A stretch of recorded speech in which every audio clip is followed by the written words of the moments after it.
If you had only 17 seconds to save 17 lives, would you break every rule you've ever sworn to obey? She was the kind of pilot people overlooked. Quiet to disciplined, the kind who spoke only when necessary. Some mistook that silence for doubt. They didn't see the steel tag she carried against her heart, etched with 3 strange marks: RF-27, 325, Sable. They didn't see the black eagle inked into her skin wings, spread wide, hidden beneath the flight suit. Those weren't decorations. They were scars, promises, and reminders of a moment when 17 seconds had already cost her everything. Her name was Amaya Rhodes, a black woman flying a machine the world called outdated, a relic no one believed belonged in modern war.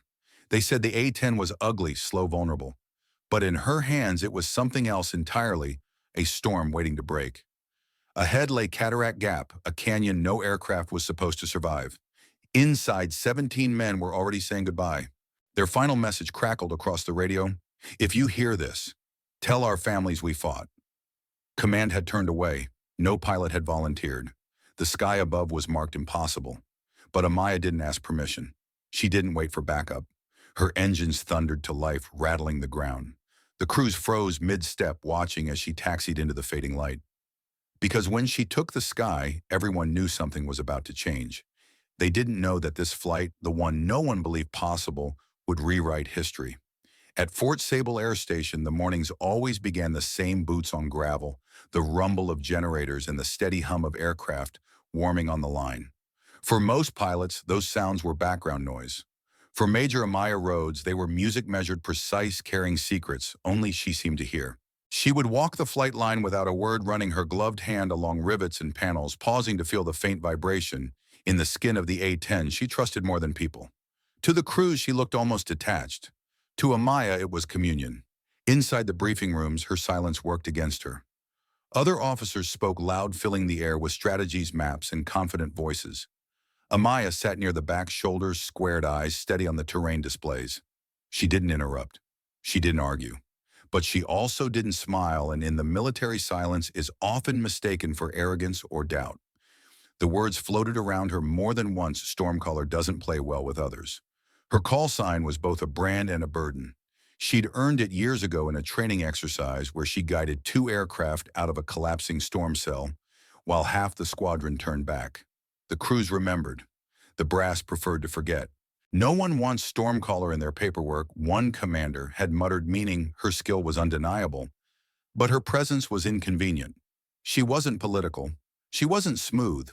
She was simply exact, and exactness can make enemies. In the hangar, some mechanics admired her quiet discipline. But in the officers' mess, whispers carried a sharper edge. Being a woman was one strike. Being a black woman, another. Pilots with less experience earned praise. Amaya earned questions. Promotions passed her by, and still she didn't complain. She carried herself with the calm of someone who knew what she could do, even if others doubted. But every calm surface hides a current. That current flowed from a memory she carried like a wound. 17 seconds, that was all. A rescue flight delayed by a ripple of indecision, an order too slow, a choice not made. 17 seconds, and Deshaun, the medic she loved, was gone. He had been on the ground team that day, pinned and waiting. By the time Amaya arrived, there was nothing left but smoke and silence. The steel tag she wore pressed cold against her chest even now. RF-27, 325. Sable. Not random numbers, but coordinates and time. The exact mark of when the world shifted beneath her. To others, meaningless. To her, an oath never to let hesitation write another obituary. She rarely spoke of Deshaun, but in quiet moments she still saw his smile, heard the rasp in his laugh, remembered how he'd teased her for memorizing wind patterns like someone studying poetry. He believed in her flying more than anyone. When he was gone, silence became her shield. Yet silence has its cost. In every meeting, her clipped answers drew suspicion. In every review, her spotless performance records came with the footnote, limited interpersonal engagement, a phrase that meant we don't trust what we can't read. Still, when she stepped into the cockpit, the doubts vanished. The A-10 Thunderbolt II was called ugly, slow, outdated. Amaya called it perfect. Built not for speed, but for survival, the Warthog could limp home with shredded wings, missing hydraulics, engines burning. Its cockpit was wrapped in a titanium bathtub designed to shield the pilot from fire. Redundant systems doubled and tripled, giving it resilience no sleek fighter could match. Where others feared flying low and slow, the A-10 thrived. And so did she. Amaya loved it for the same reason others mocked it. The aircraft had no illusions. It was honest. It did the brutal work of protecting soldiers who could not protect themselves. That more than medals or briefings was her mission. But at Fort Sable, even that devotion wasn't enough. Younger officers treated her like an outlier, a relic tied to an aging plane. Some made jokes under their breath. When are they going to ground the hog and the woman who flies it? She ignored them. She always had. But ignoring does not erase. Each word piled atop the steel tag, pressing heavier with time. And yet beneath the weight, there was also steel inside her. She kept training harder, flying lower, studying maps with an intensity others found unnecessary. Because deep down, Amaya knew something no one else at Fort Sable understood. War never cared about sleek lines or committee reports.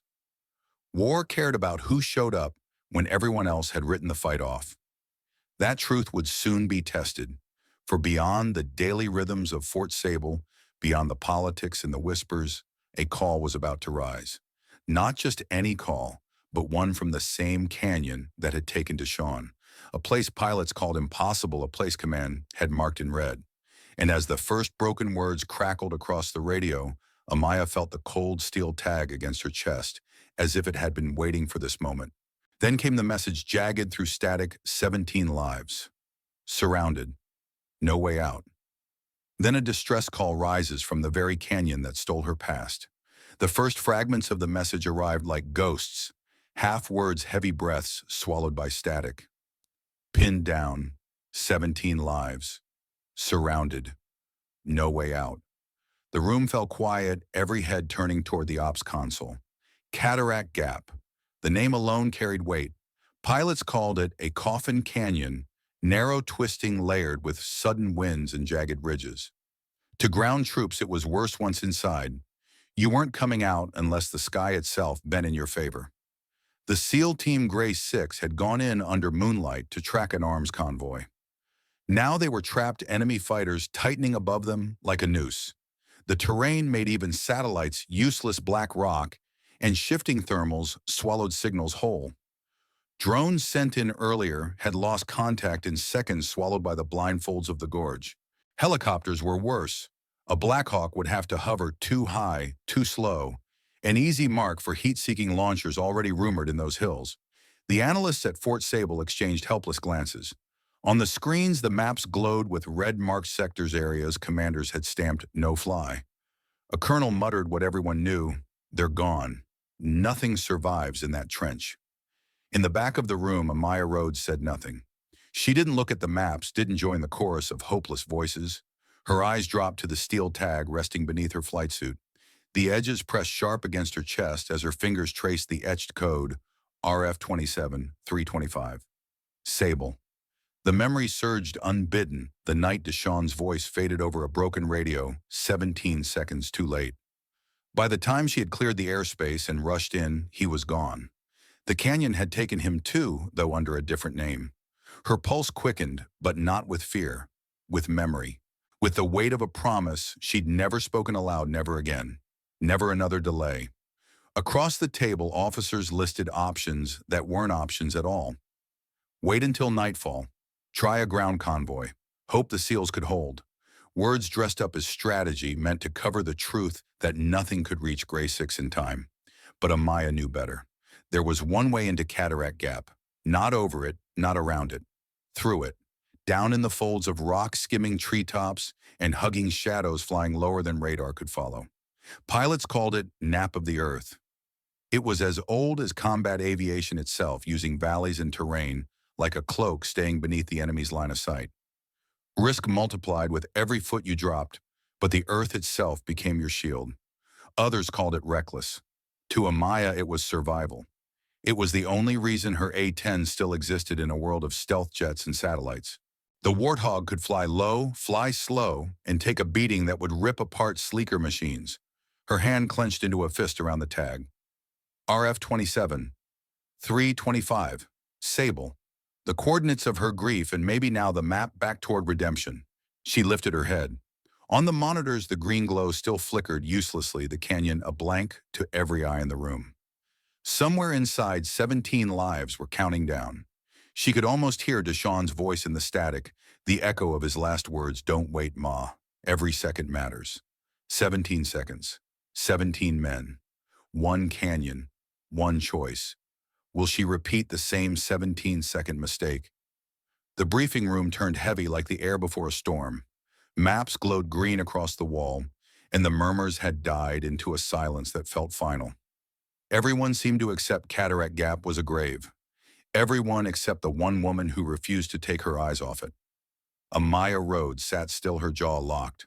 Her fingers brushed the edge of her steel tag hidden beneath the flight suit as if testing its weight. She was ready to speak, but before her voice could cut the air, Commander Hardin rose from his chair. "Absolutely not." His tone cracked like a gavel.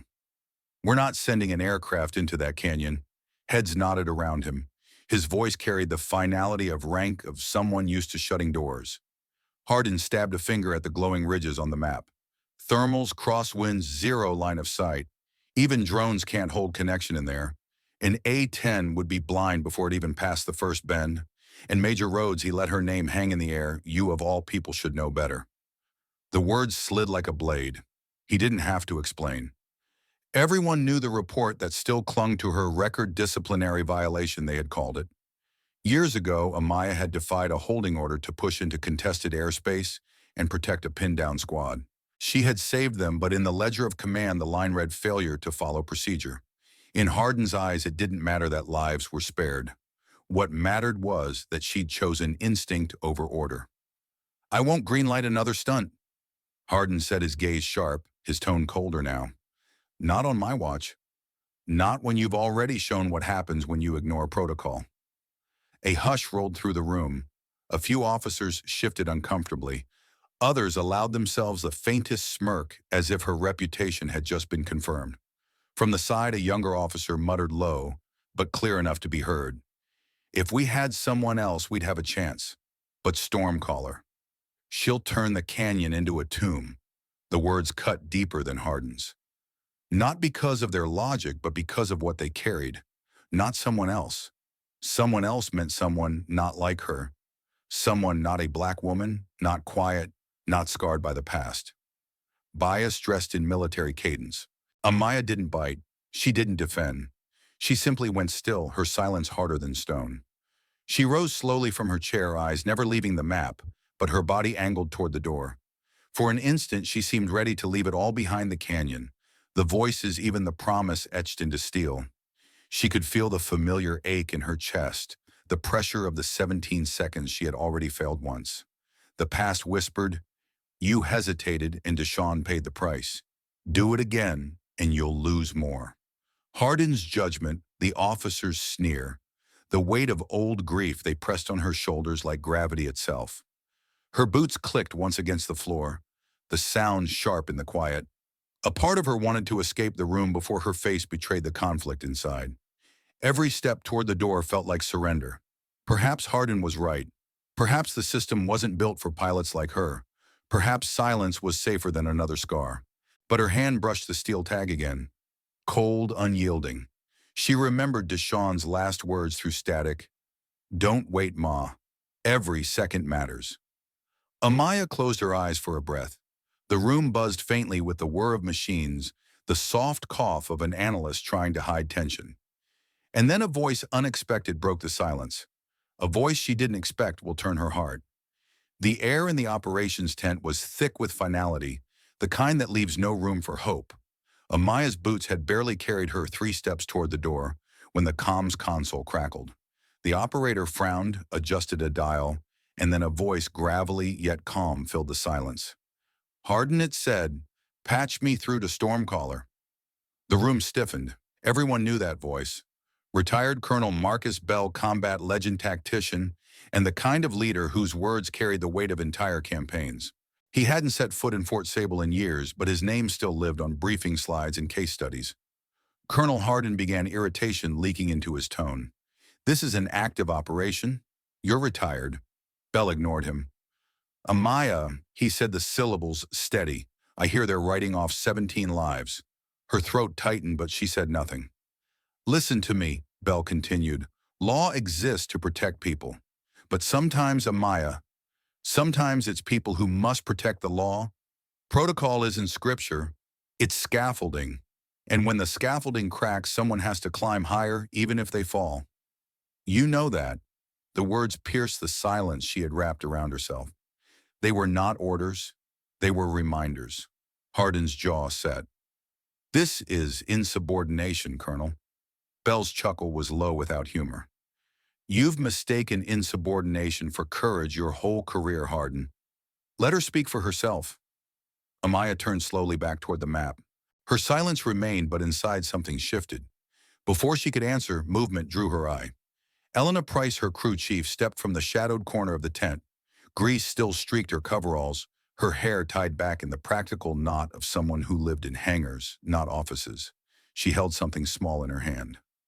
I kept this, Elena said quietly, approaching Amaya. She opened her palm.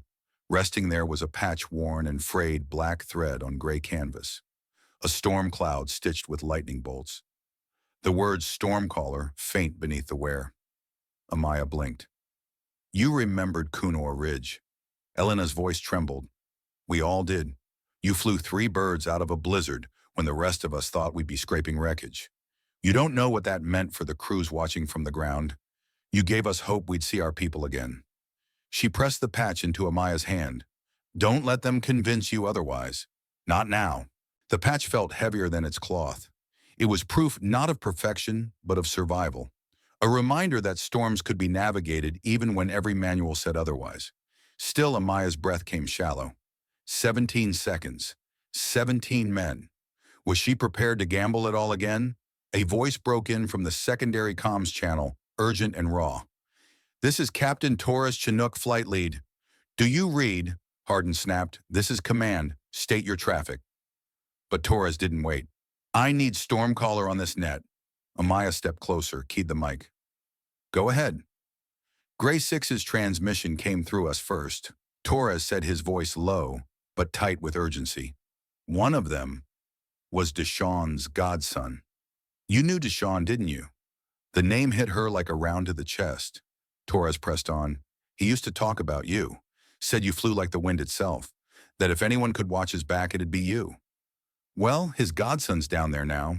And unless someone pulls the impossible, that kid is going to die in the same kind of canyon Deshawn did. Tell me you can live with that. The tent went silent. Even Hardin said nothing. The only sound was the hum of the generators, the faint hiss of the radio. Amaya closed her hand around the patch until the stitches pressed into her skin. Marcus Bell's words echoed in her ears. Elena's gift burned warm in her palm. Torres's plea dug deep into the wound she'd carried for years. Her silence broke not with many words, but with enough. 17 seconds, she whispered more to herself than anyone. Then louder. 17 lives. I won't let the canyon take them both. For the first time that day, her voice carried like thunder. Hardin tried to interject, but the tide had shifted. Analysts leaned forward. Crew chiefs froze mid-task. Even the comms operator stared at her like a woman rising from ash. Amaya straightened her shoulders, tucked the patch into her sleeve, and turned for the door, not to leave, but to enter, to cross. She knows there's only one answer, wheels up. The official orders came stamped in red across the console. High-altitude reconnaissance only. No low entry permitted. It was command's way of conceding action, without conceding risk and order, written more to preserve dignity than to save lives. Amaya read the line once, then lowered her eyes. On paper, her role was observation. In reality, it was surrender. At 30,000 feet, she could photograph the canyon walls until fuel ran dry, and Gray 6 would still vanish inside them. 17 lives would dissolve into static, just as Deshawn had.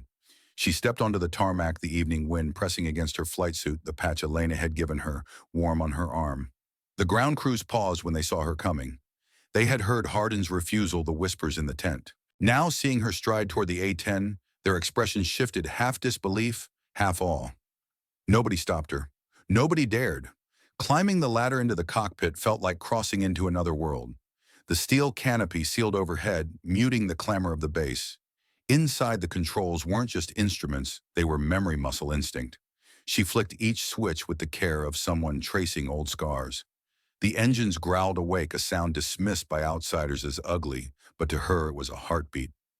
Stormcaller 1 cleared for high recon on Vector 2-1, the tower announced.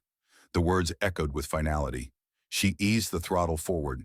The A-10 surged down the runway wheels, hammering asphalt until the ground fell away beneath her. The sky spread wide, yet her gaze stayed locked on the jagged mouth of Cataract Gap. Altitude climbed fast, 5,010-20. By the book, this was safety. By the book, she should remain here, circling like a vulture above a grave. Her hand hovered over the throttle, her breath steady. Then she pushed the stick forward. The nose dipped. The horizon tilted. Alarms barked as altitude bled away in seconds. 15,000-1064. The canyon mouth rose like a wall of stone teeth, daring her to enter. She dropped lower still beneath the line of radar, beneath the safety threshold her commanders clung to. Her HUD flickered against the shadows, warning her of terrain she already knew too well. Systems could fail. Signals could lie. Down here, survival wasn't in the screens. It was in her skin, in the way the air shifted over the wings, in the rumble of crosswinds pressing against the fuselage. Pilots called it flying by feel. It was risk. It was art. The canyon swallowed her whole. Darkness wrapped around, steel wind clawed at metal, and every nerve in her body lit like wire. From here, every second could be the last. The canyon tightened around her like a closing fist. Amaya's A-10 dipped lower wings, nearly brushing the shadowed ridges. Winds slammed against her fuselage, invisible and merciless. Crosswinds punched from the side, thermal updrafts kicked from below, each one threatening to flip the Warthog on its back. Her HUD flashed warnings, altitude numbers bleeding red, but she barely glanced at them. Here, no sensor could read the truth. Here, only instinct mattered. She eased the stick, her body moving with the rhythm of the currents as if she were surfing a violent sea. Her father had once told her, long before the Air Force, that some people heard music in storms. She hadn't understood then. Now, riding pressure shifts and sudden gusts, she knew exactly what he meant. Every jolt, every pocket of still air played like notes. She had to listen, or she'd crash. A shimmer flashed above the ridgeline. Her eyes narrowed. Heat signatures, fighters crawling into position, angling shoulder-mounted launchers toward the valley floor. Man pads, the most lethal threat to low-flying aircraft. A single lock-on, and it would all be over. She flipped her targeting system to manual. Stormcaller engaging, she whispered into the comm. The GAU-8 Avenger cannon barked alive, short surgical bursts, not the reckless spray her critics expected. Each stream of 30mm rounds walked across rock and sandbags, shredding the nest of RPG teams before they could squeeze their triggers. The echoes roared like thunder rolling down the canyon. Dust plumed upward. Her headset crackled Torres's voice. "We see your firestorm, caller. North Ridge is breaking." That's our opening. Below, through the haze, she glimpsed movement shadows darting between cover. The SEALs were alive, pressed flat against stone, their rifles raised toward an enemy above them. For the first time, their path wasn't a death sentence. But victory was never simple. A new signal appeared on her comms feed, faint and broken, but the words froze her blood. "This is Gray 6. Extraction, North Slope. Repeat, North Slope." She frowned. Wrong. The team had no path north. The train was a wall of stone, a known dead end. Amaya toggled her radio. "Gray 6, confirm. North Slope, impossible." "Say again." The signal repeated, more insistent. "North Slope. We are moving. Send cover." Her stomach turned. That wasn't them. It couldn't be. Someone was mimicking their call sign, luring her firepower away. An insider, or at least someone with inside knowledge, was feeding false orders into her channel. Her mind sharpened. If she had obeyed instantly, she would have left Gray 6 exposed, pouring fire into empty cliffs while the real team was slaughtered. "Stormcaller, this is Torres, the Chinook captain," broke in. His voice carried a new urgency. "Command says we've got 6 minutes before enemy reinforcements flood the valley. That's all the window we get. 6 minutes to hold the line. 6 minutes. That was nothing. 6 minutes was eternity. For Amaya, it was everything. She scanned the ridges, sweat cutting cold across her brow. Her flare's countermeasures showed 70% capacity, enough for maybe 2 missile locks, not more. She adjusted flaps manually, dipping into a turbulence pocket that made the fuselage groan like a wounded beast. The A-10 had always been called ugly. Tonight it was ugly with purpose. Another heat bloom East Ridge. Fighters shouldering another man-pads. Amaya's fingers flexed over the countermeasure switch. If they lock me, I'm gone. The alarm screamed. Tone warbled the sound every pilot dreads. Incoming missile. She slapped the flare trigger. Brilliant magnesium decoys spat from the fuselage, streaking like fireflies into the night. The missile bent toward them, chasing heat, and detonated in midair, with a crack that rattled her teeth. The radio buzzed with cheers from the SEALs. But Amaya didn't celebrate. Her reserves were draining. The canyon was crawling with fighters, and 6 minutes felt like 6 heartbeats. Another voice leaked through her headset, faint ghostly.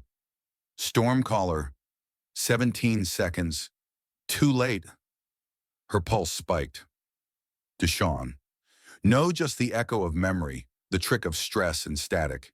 She gritted her teeth and banked hard, left engines howling. The GAU-8 barked again. Rocks shattered.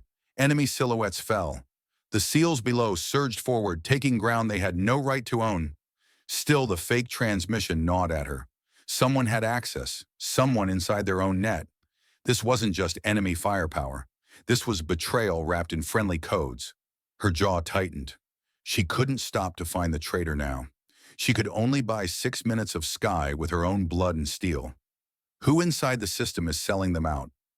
The canyon bent hard to the south, narrowing into a corridor barely wider than a city street. Locals had named it Echo Notch, and the title fit. Every sound gunfire, turbines, even the scrape of rock ricocheted back a dozen times, multiplying until you could no longer tell where the danger really was. For pilots, it was worse. Echo Notch was a trap, a perfect arena for shoulder-fired missiles. Amaya felt it before she saw it. A subtle change in the air, the way her cockpit vibrations shifted the silence that arrived a half-second too soon. Veteran pilots called it a tell the quiet before a predator strikes. Her stomach tightened. This was where they were waiting. Her eyes flicked to the ridgeline. Shadows moved just out of sync with the rock. Heat shimmered in unnatural pulses. Man-pads. She didn't need the warning tone to know. Her instincts screamed it. The most dangerous enemy for a low-flying aircraft was about to open fire. And suddenly the past came crashing back. 17 seconds. The delay that had cost Deshawn his life. The canyon was different, the names had changed, but the feeling was identical. The static, the helplessness, the sense that fate had already been written. Her chest constricted as if time itself had looped, dragging her back into that failure. But this time she refused to wait. She jammed the throttle forward, diving low enough that treetops whipped against her fuselage. The Warthog's engines roared, spewing a torrent of hot exhaust that churned dust and debris into a storm. It wasn't a shield she knew better than to pretend, but the blast of turbulence forced the ambushers' hands. Dust plumed upward, heat distorted their sights, and one fighter stumbled as he tried to steady his aim. That was all she needed. Her fingers squeezed the trigger. The GAU-8 roared to life, spitting a controlled burst, short surgical, timed with precision born of pain. The cannon's voice drowned even the echoes, turning the gorge into thunder. She stitched fire across the slope, each round tearing through rock and flesh, sending figures tumbling into the haze. Smoke rose. The ambush line disintegrated. The missile tubes that might have ended her flight in a second lay shattered against the cliff. Stormcaller, that ridge is clear. Torres's voice rang over the net relief, cutting through static. But Amaya didn't celebrate. Her eyes flicked to the gauges, and the cost revealed itself. Warning lights glared red engine temperature, spiking hydraulics straining against the punishment of her dive. The Warthog rattled like an old animal, pushed too far, growling, but not yet breaking. Her breath slowed, controlled, but inside she knew every desperate move carried a bill, and this one would come due soon. She climbed, slightly leveling just above the canyon floor. The SEALs below had room to move now, sprinting through the dust clouds she'd created. The window was open, but it was closing fast. Reinforcements would come. Systems would fail. Her own endurance would run thin. Still, she pushed forward, eyes sharp, hands steady. Because for the first time since Deshawn's death, she felt the scales tipping the other way. She had turned hesitation into action. 17 seconds reclaimed. She saved them, but the bill is coming due. The canyon widened into a shallow basin, the kind of deceptive space that looked like safety from above, but was a death pit in reality. The locals called this stretch the East Teeth jagged ridges, jutting up like broken fangs, every one of them hiding shadows and rifles. Amaya's gut tightened before the first muzzle flash. Reinforcements were pouring in, swarming down the ridges in waves. Trucks bounced along goat paths, headlights dark, only the sparks of mounted weapons giving them away. Mortar tubes were dragged into place, barrels angling upward.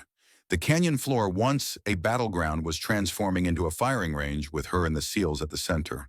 Inside the cockpit, the warnings multiplied. Hydraulic pressure dropping, left stabilizer strain redlining, HUD flickering in and out, the green glow sputtering like a candle. She shook her head, once steady, refusing to let the machine's pain become her own. The Warthog had been built to take beatings, but even Iron Beast had limits. Her headset buzzed a voice, flat and urgent. Stormcaller command to all units, withdraw. Repeat, withdraw immediately. Gray 6 is lost. This operation is terminated. Her heart lurched. Withdraw. Now the SEALs were still moving, their IR markers alive on her scope, faint but real. She scanned the canyon again. Lost, no. They were fighting, clawing their way toward the extraction point. Something was wrong. A second later, Elena Price broke onto the channel from base. Her voice was sharp, cutting through the static like a blade. Amaya, that order's a fake. I've got the packet logs. Timestamps off by 8 seconds. Macros don't match our comms.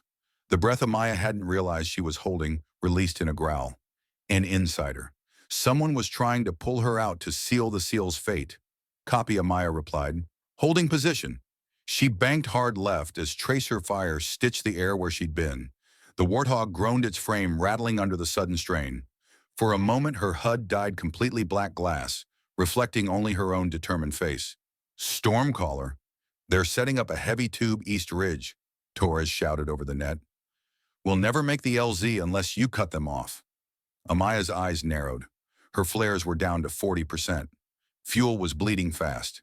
Her engines rattled with every surge of throttle. But there was no choice. She dove low again, hugging the canyon wall so tightly the paint of her wingtips scraped stone. Dust clawed at the canopy, but she pressed closer, riding the turbulence as if it were an ally.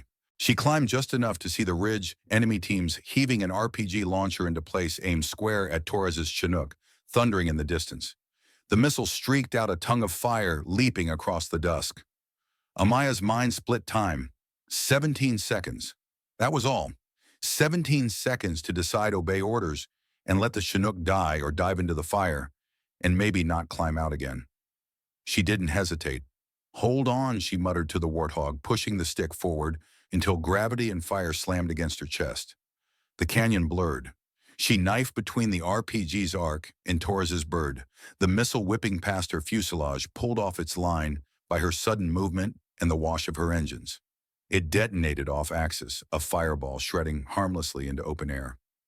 Holy hell, Torres's voice cracked with disbelief. You just body-blocked a rocket? Amaya didn't answer. Her cockpit shook violently, warning lights screaming in chorus. Left hydraulics gone yellow. Engine temp in the red. Fuel pressure collapsing. Her breath came shallow, each exhale a countdown. She had saved Torres, saved Gray 6 for another heartbeat. But her aircraft was unraveling beneath her, every second a thread snapping loose. And still the reinforcements poured in. Shadows with rifles, trucks with mounted guns. Heat blooms blooming like weeds across her scope. The Warthog shuddered as she pulled up metal, groaning like an animal refusing to die. 17 seconds. That number haunted every beat of her heart. Maybe this time the canyon would even the score. Maybe this time the 17 seconds would claim her instead. This time, maybe the 17 seconds will take her life. The canyon spat its smoke into the open flat of LZ Dry Willow, a patch of stone and dust barely wide enough to hold 2 Chinooks. The SEALs burst from the shadows, like men reborn, boots pounding against rock rifles, firing in desperate cover fire as they ran. They had been living ghosts, voices in static. Now through the haze they were flesh again. Above them, Amaya Rhodes dragged her wounded Warthog into one last defiant sweep, Her bird coughed, smoke hydraulics groaned with every correction, yet she held it steady, low lateral, impossibly close to the canyon wall. This was no standard combat pass. It was a line carved by willpower alone, a razor-thin arc across jagged stone. The SEALs looked up just in time to see it. Helmet cameras tilted skyward, capturing a gray beast roaring beneath the ridges. Engines, spitting flame cannon, thundering like the sky itself had split. She wasn't flying anymore. She was dragging the storm across the earth, sealing the canyon behind her with fire and fury. Enemy fighters scattered in panic. Mounted trucks burst apart under her cannon's bark bunkers, crumbled into dust, the few remaining RPG crews diving for cover that no longer existed. The Stormline. What pilots would later whisper slammed the door on pursuit. Grace 6's 6-minute window became their salvation. Stormcaller, we see you a SEAL, shouted into the net voice, shaking with awe. God Almighty, we see you. For one fleeting moment, time seemed to freeze. The helmet cam caught the Warthog against a backdrop of cliff's wings, scorched, tail-bleeding smoke, yet holding steady. A single frame of myth, one woman, one machine, rewriting the impossible. The Chinooks thundered down rotors, chopping the dust into storms of their own. The SEALs dove inside, dragging their wounded, their gear, their hope. Doors slammed shut. Engines strained upward. Amaya leveled out her breath, ragged hands trembling against the stick. 17 lives, 17 seconds reclaimed, but her gauges screamed red, and the Warthog's bones rattled with every mile. But can she still make it home? The Chinooks clawed skyward from dry willow, their rotors thundering dust clouds trailing like banners of survival. Inside their steel hulls, Gray 6 slumped into webbing seats, bleeding breathless but alive. For them, the battle was ending. For Amaya Rhodes, it was only shifting shape. Her cockpit shook as though every bolt wanted to tear free. Fuel gauges blinked dangerously low. The right engine coughed, the left ran hot enough to blister steel. And as if the canyon itself refused to let her go, a desert headwind roared through the gap, buffeting her already crippled Warthog. Stormcaller, this is command. Hardin's voice snapped into her headset, crisp and cold. You've done your part. Pull off. Repeat, disengage, and return to base. We'll take it from here. Amaya almost laughed. Return to base. There was barely enough fuel to limp across the ridgeline, and Hardin knew it. But more than that, leaving now meant exposing the Chinooks, while they were still dragging weight skyward, slow and vulnerable. She glanced at the horizon. Enemy reinforcements were already stirring, dark specks moving across the ridges, like ants converging on a fallen crumb. Before she could answer, Torres broke across the channel, voice raw with urgency. Stormcaller, don't you dare peel off. We need you on the flank, just 90 more seconds until we clear the gap. After that, we'll be in the open and fast. 90 seconds, Amaya. Hold. Her eyes flicked between the gauges and the sky. The Warthog rattled bleeding strength with every heartbeat. If she held, she risked burning out her engines before she ever saw the runway. If she left, the SEALs would pay the price. She steadied her breathing. 90 seconds. 17 lives. 17 seconds had stolen one soul she loved. She would not let 90 steal 17 more. Copy, Torres, she said, her voice firm. I'll hold. She rolled the Warthog into position along the Chinook's flank, flying low and wide, her cannon angled at the ridges. The desert headwind buffeted her wings, but she forced the stick steady. Enemy fire erupted from the cliff streaks of tracer, snapping across the gap. Amaya answered with sharp bursts from the GOU-8, each one silencing a nest before it could fix on the lumbering transports. Her cockpit filled with alarms, hydraulic pressure, critical, fuel reserve zeroing, engine heat exceeding threshold. The machine groaned, but her hands never faltered. She flew not with numbers, but with will. The seconds crawled. 40, 50, 60. She saw the Chinooks pulling ahead, nose down into open sky. Her own bird screamed under the strained smoke trailing behind like a funeral shroud. At 85 seconds, the last of the ridges broke away. The Chinooks cleared the canyon, surging into safety. Torres's voice rang out, fierce with relief. We're clear, Stormcaller, you did it. Amaya allowed herself one breath, ragged and thin. But the canyon had taken its toll. Her fuel gauge glowed red. Her stabilizer was barely holding. One wrong gust and the Warthog would fold into the rock. She whispered to herself not as a prayer, but as a promise. One landing or none ever again. One landing or none ever again. The runway at Fort Sable stretched into the night like a narrow scar. Amaya's warthog limped toward it, one engine coughing, smoke the other, shrieking at redline. Hydraulic systems whined in protest. Her stick felt spongy, half dead. She trimmed manually, hands trembling from the strain. Touchdown was less landing than survival. Tires screamed rubber tearing into the tarmac. Sparks burst beneath the fuselage as the belly scraped, throwing fire into the dark. For a moment the aircraft fishtailed, threatening to snap sideways and disintegrate. Amaya locked her jaw, pressed both boots into the rudder, and held. The warthog groaned, skidded, then miraculously stilled. Steam hissed from ruptured lines, smoke curled from the wings, and the last of the GAU-8's scorched barrels glowed faintly red. Ground crews sprinted forward but stopped short, frozen at the sight. The canopy cracked open. Amaya climbed out, helmet under one arm, flight suit, torn face streaked with dust. Her knees threatened to buckle, yet she stood tall, eyes calm, in a way that unsettled even the veterans. The silence broke with a clipped voice. Commander Hardin. He strode onto the strip cap, pulled low, expression unreadable. Major Rhodes, he said loud enough for crews and officers alike.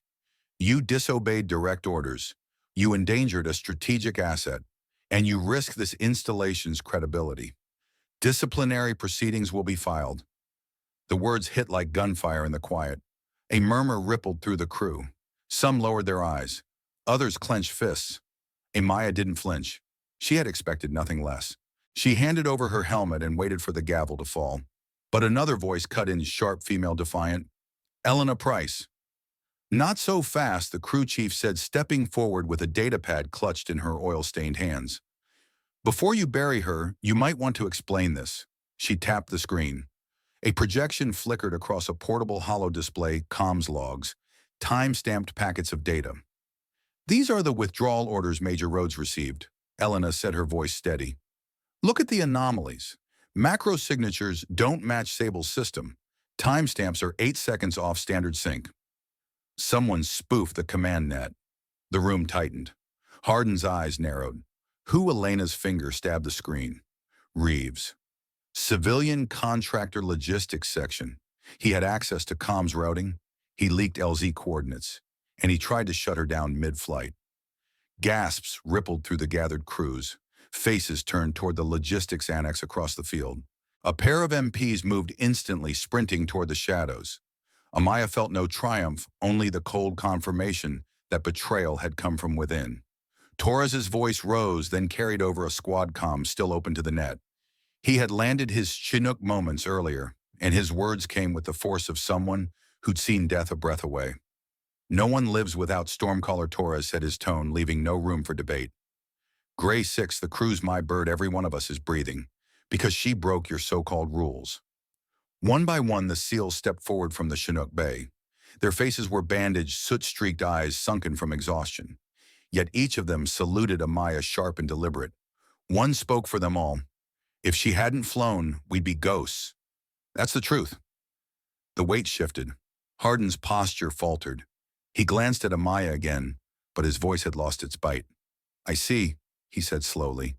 He turned back to the officers gathered behind him. Then maybe it's not disobedience.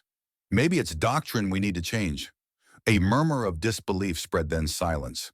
Hardin drew himself straighter. Effective immediately, I'm proposing a codified doctrine for low-terrain, close air support. Not theory, not simulation.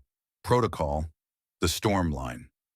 The word carried bouncing across the hangar, echoing in the ears of every crew.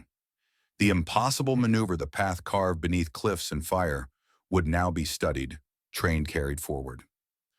What had been defiance was about to become legacy. Amaya stood motionless, her body screaming for rest, her mind replaying every second of the canyon. But in her chest something eased. 17 seconds had haunted her for years. Tonight she had turned them into 17 lives. But the echo that matters isn't in the hangar, it's in the next generation. The hangar at Fort Sable quieted after the storm. Reports were filed, mechanics swarmed the broken warthog, and the SEALs drifted into the medbay. Yet for Amaya Rhodes, the mission was not truly over, until she opened her laptop in the dim silence of her quarters. Her fingers hesitated above the keyboard. The glow lit her weary face, shadows etched beneath her eyes. Then she began to type. Mrs. Hall, I don't know if words can heal what 17 seconds once took from us both. But tonight I want you to know I didn't let another 17 slip away. There are men alive, breathing, walking because I remembered what Deshaun taught me. Seconds matter, silence matters, and sometimes the rules must bend to protect what they were meant to serve. He isn't forgotten. He never will be. And as long as I fly, his voice flies with me. She read it once, then hit send. The screen dimmed, but in her chest the weight eased. Days later, Amaya stood at the edge of a training field. Young pilots clustered around their eyes, bright with the hunger of those who had not yet been tested. She pointed to a map etched with ridges and valleys. Altitude isn't always safety, she told them.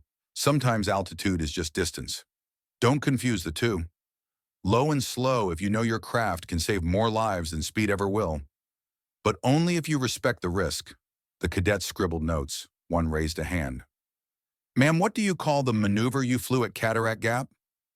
Amaya's lips curved, faint but steady. I don't call it anything. But others call it the Stormline. The legend was already moving beyond her. The lesson of Cataract Gap is not just about aircraft or canyon winds. It is about the fragile space between law and life. Procedures exist to protect us, but when skill, discipline, and necessity align, people must sometimes protect the law itself. From a military perspective, Amaya's flight proved what many had forgotten. Close air support at low altitude is not obsolete, it is perishable. Terrain masking, nap of the earth flying, and the Stormline approach demand practice, not theory. Train them or lose them. From a civic perspective, the story warns us systems must be strong enough to set rules, but humble enough to admit when those rules fail. The betrayal at Fort Sable came not from defiance, but from a system blind to its own flaws. Correction did not weaken it. Correction saved it. They once said no one survives Cataract Gap. Today, 17 people are proof and one woman turned prejudice into ash.